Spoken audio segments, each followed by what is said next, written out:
Good morning student. एक बार फिर online classes में आपका स्वागत है। पिछले वीडियो में हमने त्रिकोणमिति में फलन टॉपिक की एक्सरसाइज 3.1 के क्वेश्चनों का अध्ययन किया था और आज के इस वीडियो में हम एक्सरसाइज 3.2 के टॉपिकों का अध्ययन करेंगे, जिसमें टॉपिक है हमारा त्रिकोणमिति, जिसको हम इंग्लिश में कहते हैं ट्रिग्नोमेट्री।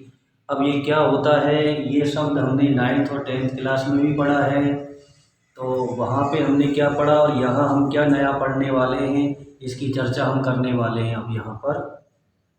तो देखिए, अब हम त्रिकोणमिति क्या होती है, यदि हमसे पूछता है कोई या स्टूडेंट से पूछता है तो स्टूडेंट के पास क्या जवाब आता है कि जिसमें साइन कॉस टेन होते हैं उसे हम त्रिकोणमिति कहते हैं। लेकिन ये एकदम परफेक्ट जवाब नहीं होता है। परफेक्ट जवाब क्या है उसके लिए हम देखते हैं यहाँ पर। त्रिकोणमिति जैसे कि इसके हिंदी नाम से हमारे पास क्या अर्थ निकल के आ रहा है, तीन कोणों का मापन।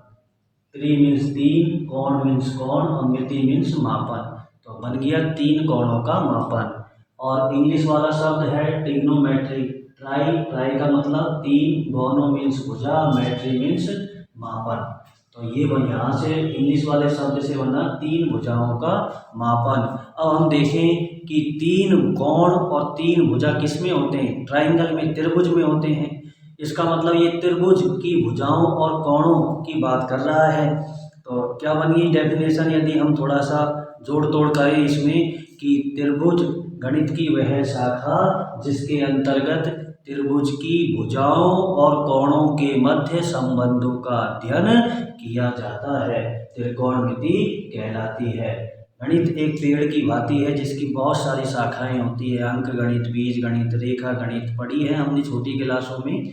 और अब यहाँ एक नई शाखा को पढ़ रहे हैं हम, त्रिकोणमिति। त्रिकोणमिति भी एक शाखा है गणित की। तो हमने यहाँ डेफिनेशन बन गई, देखो आपके पास, रटने की कोई आवश्यकता नहीं है, यहीं से बन रही है। गणित की वह शाखा जिसके अंतर्गत त्रिभुज की भुजाओं और कोणों के मध्य संबंधों का अध्ययन किया जाता है, त्रिकोणमिति कहलाती है। वैसे भी आप देखोगे कि साइन थीटा बराबर आप जानते हो लंब बटे कर्ण। तो लंब और कर्ण क्या है, त्रिभुज की भुजाएं, और थीटा क्या है, कोण। तो हो गया कि नहीं हो गया, कोण और भुजाओं के मध्य संबंधों का अध्ययन हम गणित की जिस शाखा के अंतर्गत करते हैं वो शाखा कौन सी होती है, त्रिकोणमिति कहलाती है। ये हमारे पास एकदम करेक्ट परिभाषा आ गई।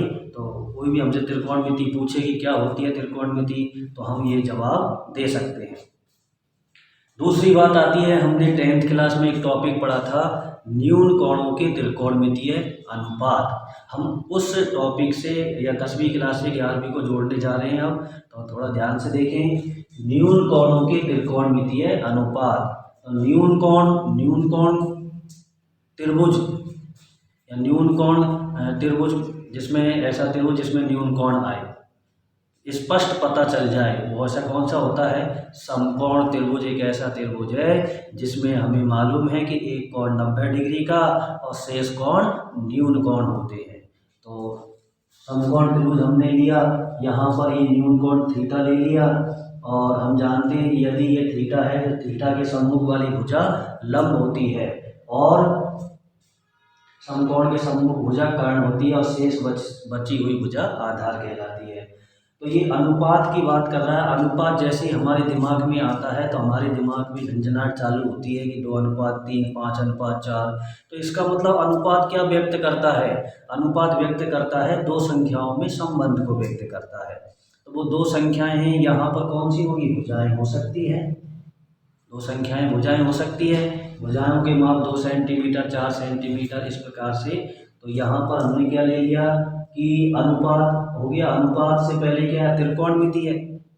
तो अनुपात किसका मतलब, त्रिभुज में देखना है हमें अनुपात, और त्रिभुज में कौन है, भुजाएं। तो भुजाओं का अनुपात ले लेंगे, किसके लिए, थीटा के लिए। तो ये हो गया आपके पास, क्या डेफिनेशन बन के आ रही है, देखिए, न्यून कोण थीटा के लिए समकोण त्रिभुज की दो दो भुजाओं को लेकर बनाए जाने वाले अनुपात क्या कहलाए, त्रिकोणमितीय अनुपात कहलाए।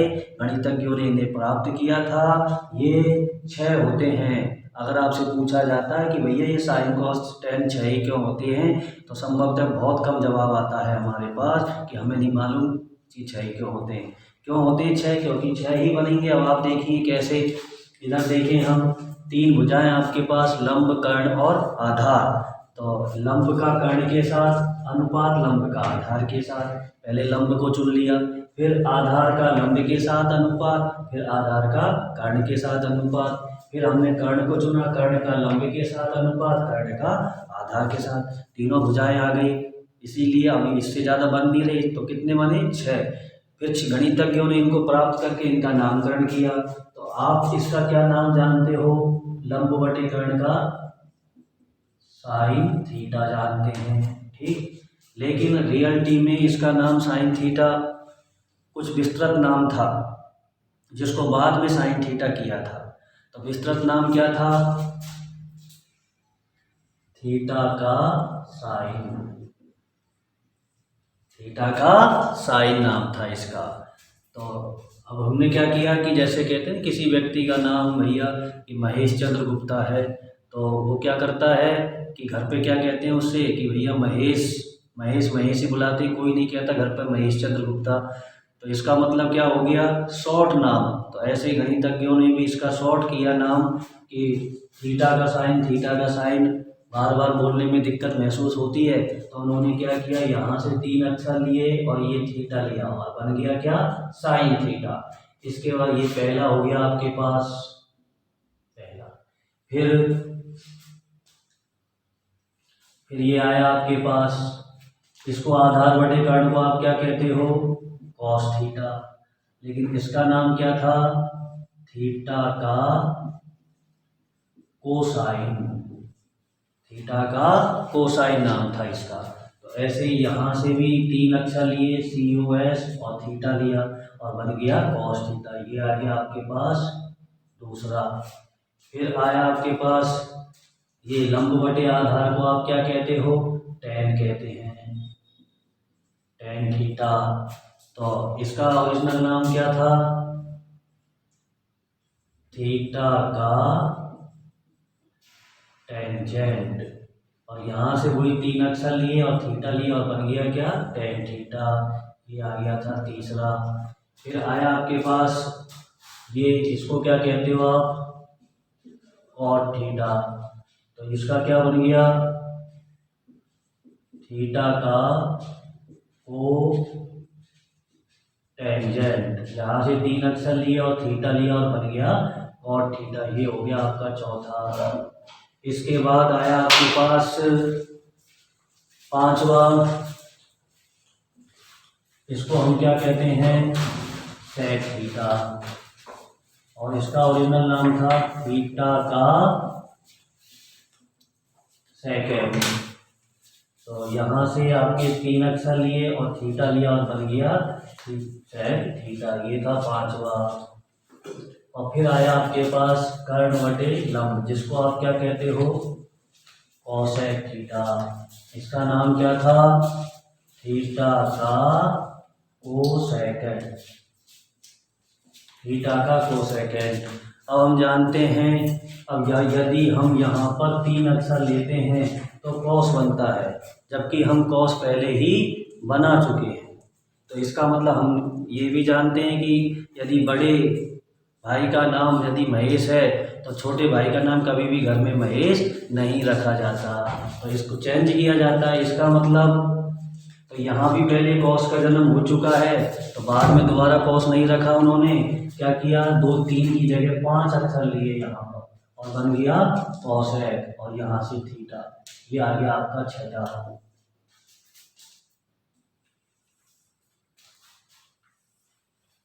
इस प्रकार से ये 6 त्रिकोणमितीय अनुपात बनते हैं। कौन कौन से? पहला थीटा का साइन, दूसरा थीटा का कोसाइन, तीसरा थीटा का टेंजेंट, चौथा थीटा का कोटेंजेंट, 5वां थीटा का सेकेंड और 6वां थीटा का कोसेकेंड। अब फिर आगे बढ़े, इनके शॉर्ट नाम आपके पास है ही दिमाग में। फिर इनको और याद रखने की एक ट्रिक्स आई बाद में। विद्वान साथियों ने अपने हिसाब से ट्रिक्स बना ली। याद करने के लिए क्या बनाया, लाल बटे कक्का, और मैंने इसमें क्या जोड़ दिया, अक्का बटे लाल। तो इससे क्या है, सभी 6 की 6 त्रिकोणमितीय अनुपात एक ही साथ आ जाते हैं। कैसे, देखिए ये पहला लंब बटे कर्ण, ये साइन मिल गया आपको। दूसरा ये आधार बटे कर्ण, ये कॉस मिल गया आपको। तीसरा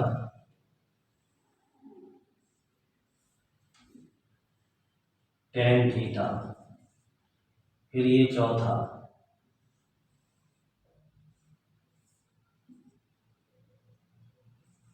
कॉट थीटा, और ये मिल गया आपको पांचवा, कौन सा, सेक थीटा, और ये मिल गया आपको छठा,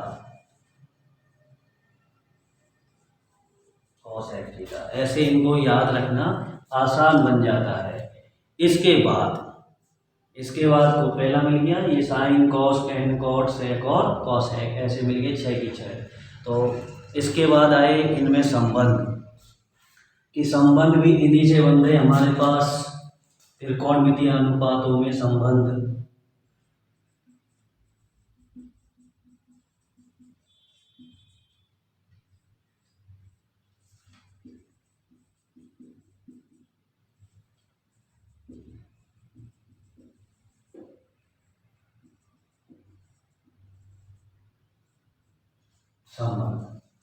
संबंध क्या,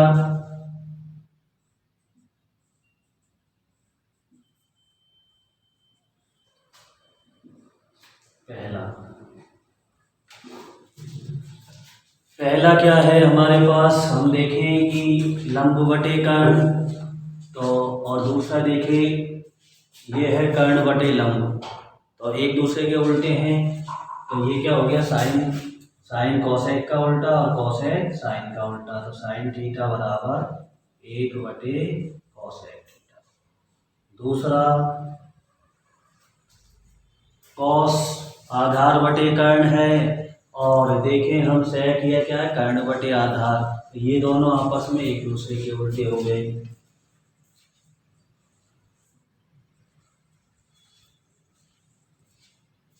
फिर तीसरा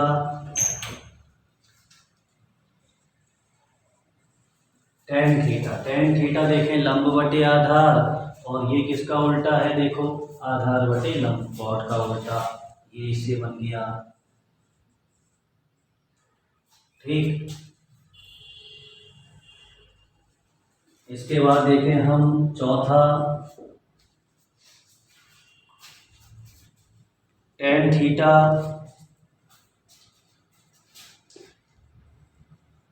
बराबर साइन थीटा बटे कॉस थीटा। कैसे कि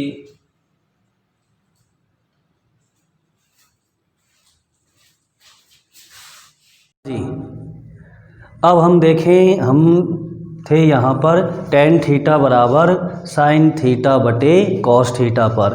तो अब ये कैसे आया, साइन थीटा देखें हम लंब बटे कर्ण, और कॉस थीटा ये रहा हमारे पास आधार बटे कर्ण। जब हम साइन थीटा बटे कॉस थीटा करेंगे, यानी इसमें इसका भाग देंगे, तो कर्ण से कर्ण कैंसिल, और क्या रह जाएगा, लंब बटे आधार। लंब बटे आधार का मतलब टेन। ये ऐसे हमें प्राप्त हो गया है। इसके बाद हम देखें पांचवा कॉट थीटा। कॉट थीटा का मतलब जानते हैं आप, कॉस थीटा बटे साइन थीटा होता है।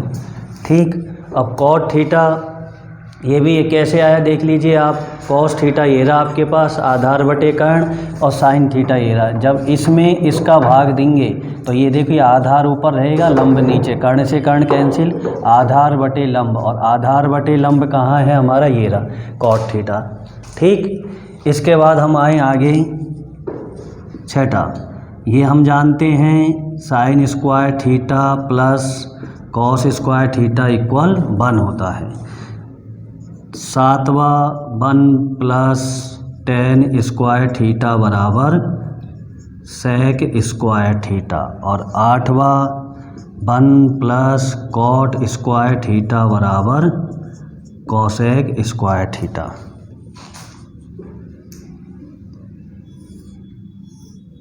ठीक, अब हम देखें कि ये जो छठा है ये कैसे प्राप्त किया। पाइथागोरस प्रमेय हमने पढ़ी है 10th में या 10th से पहले वाली क्लासों में।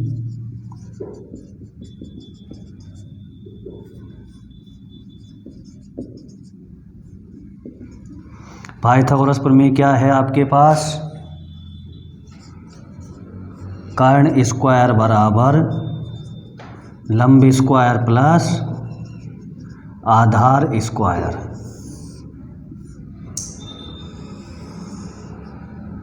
ये है हमारे पास। तो अब हम देखें कि हमें ये सूत्र प्राप्त करना है तो बराबर में क्या है 1, तो यहाँ क्या है बराबर में कर्ण स्क्वायर। अब बराबर में 1 कब आएगा, जब हम कर्ण स्क्वायर का ही इसमें भाग लगाएं तो यहाँ पर 1 बन जाएगा और यहाँ पे क्या बनेगा लंब बटे कर्ण। जैसे लिखता हूँ मैं,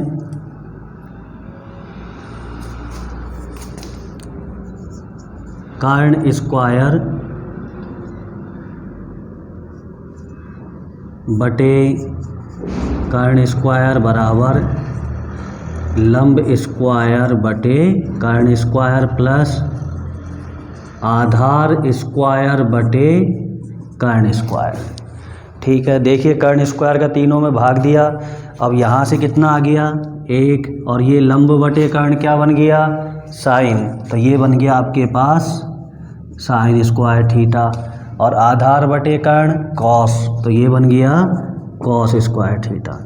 ये बन गया आपके पास पहला बार 6ठे नंबर का सूत्र, sine square theta plus cos square theta बराबर 1।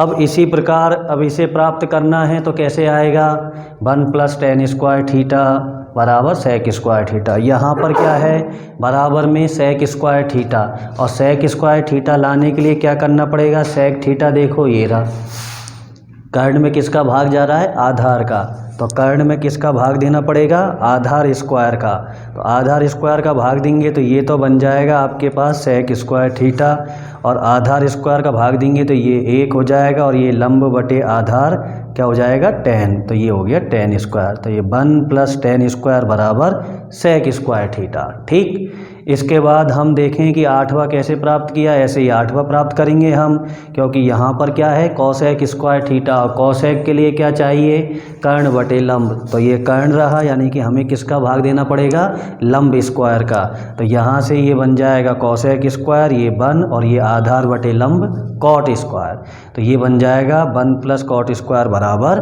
Cosec square. इस प्रकार से ये संबंध हमें 8 संबंध हमें प्राप्त हो गए। अब हम देखें ये सारी चीज़ें जो भी हमने पढ़ी है संभवतः 10th की है, लेकिन इनका 11th में उपयोग है जो हम चैप्टर नंबर ये तीसरा पढ़ रहे हैं। मैंने कहा था 10th से हम 11th को जोड़ रहे हैं, तो इसका जो प्रयोग है यहाँ पर थीटा है न्यून कोण, और यदि हम थीटा की जगह x रिप्लेस कर देंगे तो ये बन जाएंगे त्रिकोणमितीय अनुपात से क्या बन जाएंगे त्रिकोणमितीय फलन। यानी यूँ कहें कि हम यदि त्रिकोणमितीय अनुपातों को रेडियन के पदों में व्यक्त कर दें यानी वृत्तीय पद्धति में व्यक्त कर दें तो सारे त्रिकोणमितीय अनुपात किस में बदल जाएंगे त्रिकोणमितीय फलनों में। तो ये जितने भी संबंध हैं जितने भी आए हैं आपके पास 8 संबंध, ये सब यों की तो त्रिकोणमितीय फलनों के संबंध बन जाएंगे और ये सारे के सारे सूत्र त्रिकोणमितीय फलनों के बन जाएंगे। इसी प्रकार पूरा सिस्टम त्रिकोणमितीय अनुपात से किस में बदल जाएगा त्रिकोणमितीय फलनों में। तो ये हम जान लिया मैंने पिछली वीडियो में कहा था कि हम त्रिकोणमितीय अनुपात और त्रिकोणमितीय फलनों के बीच संबंधों को देखेंगे या कैसे परिवर्तन हुआ वो भी हम समझेंगे। तो ये वीडियो हमारा यहीं पर ख़त्म होता है और नेक्स्ट वीडियो में हम आगे के जो टॉपिक है और क्वेश्चन है 3.2 के उनको करेंगे। धन्यवाद।